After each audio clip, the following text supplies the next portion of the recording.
I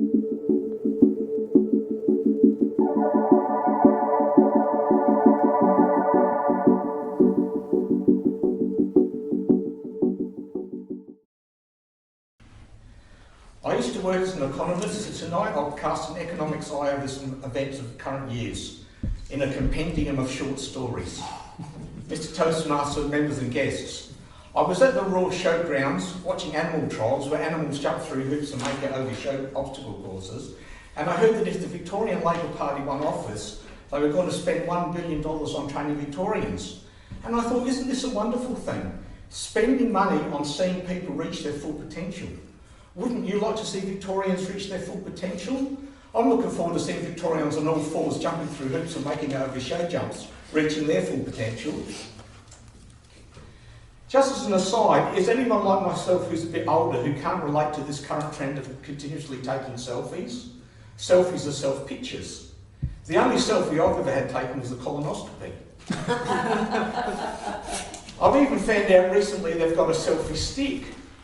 No wonder gastroenterologists put you to sleep when you have a colonoscopy. I wonder what size selfie stick they must use.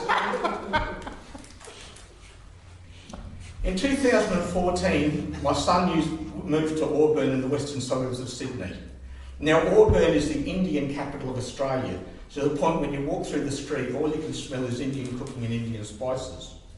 My son and I were shocked one day when the New South Wales police cordoned off an entire section of the suburb of Auburn in a suburban-wide drug bust. Now, could you imagine that in Adelaide? A suburban-wide drug bust? It caused traffic chaos and some people got to work hours late. I'm happy to report that no illicit drugs were found, but police did confiscate 500 kilograms of curry powder. Moving on to politics. Have you heard that all Liberal Prime Ministers since Malcolm Fraser have been diagnosed with OCD? Since Fraser, Australia's been caught in the grips of cost-cutting paranoia.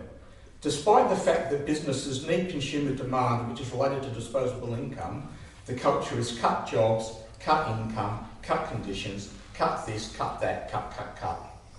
Economics textbooks have even come up with a medical term to describe this mania. It's called OCD, obsessive cutting of deficits.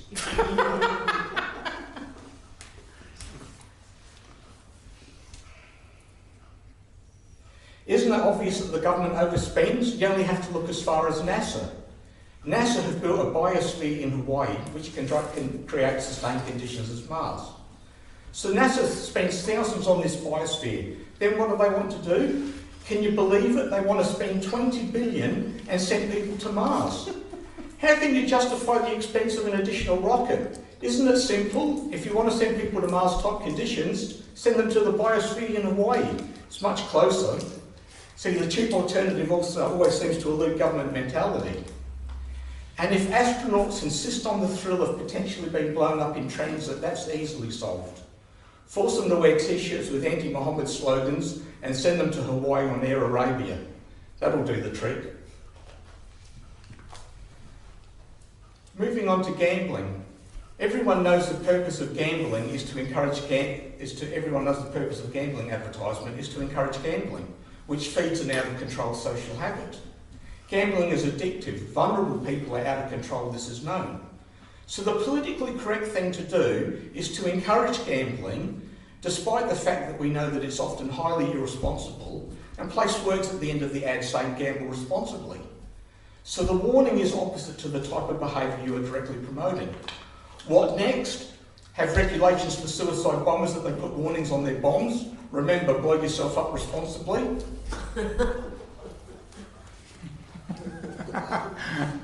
I was coming out the gym the other day and I came across a woman speaking to herself at the top of her voice and I thought, this sounds really weird. It turns out she had an earpiece to a mobile phone which was in her pocket. Now, when I was a kid, if you were caught talking to yourself, it was called schizophrenia. These days, times are good if you're a schizophrenic. As long as you have a mobile phone on you, you can talk to yourself as much as you like. Just as a final point, has anyone asked you the asinine question, are you a glass half empty type of person? What are you talking about? Within the Earth's atmosphere, there's no such thing as a glass which is half empty. If the glass is half full of water, the other half's filled with atmosphere. Mr. Toastmaster.